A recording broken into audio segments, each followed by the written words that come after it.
préparer pâte à riz pour les appams. Donc il vous faut un bol de grains de riz moyen et il vous faut un bol de riz rond, c'est des riz bombés, un peu comme quand vous faites les risottos. Donc vous prenez un bol de chaque et vous allez tremper dans l'eau pendant à peu près 5 heures ces deux riz. Donc vous les lavez et vous faites tremper environ 5 heures ces deux riz ensemble et vous mettez de côté. Donc après avoir trempé 5 heures, il vous faut également 2 cuillères à soupe de riz cuit et il vous faut un bol de lait de coco. Donc vous allez le verser le riz qui était déjà cuit, les 2 cuillères à soupe dans votre mixeur. Donc là j'utilise une machine qui est spécialement en Inde du Sud, on mélange tout ce qui est pâte à riz pour les dosa et pour les appams. Donc versez ensuite les deux types de riz que vous avez trempés et vous rajoutez un peu de lait de coco. Donc la procédure, c'est de pouvoir bien les mâcher et de temps en temps vous rajoutez petit à petit le lait de coco.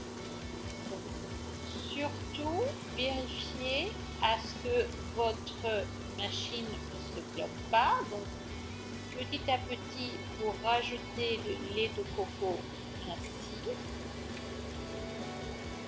et vérifiez à ce que la pâte ne soit pas trop liquide ni trop épais. C'est très important. Donc vous allez voir la consistance de la pâte a changé. Donc elle est plus lisse. Donc selon la quantité de riz que vous allez ajouter, vous mettez en fonction la quantité de lait de coco. Donc, comme je vous le disais, voilà la consistance qui doit être un peu pas trop liquide ni trop épais, et il faut que la pâte soit vraiment lisse, il ne faut pas de grumeaux. Ensuite, vous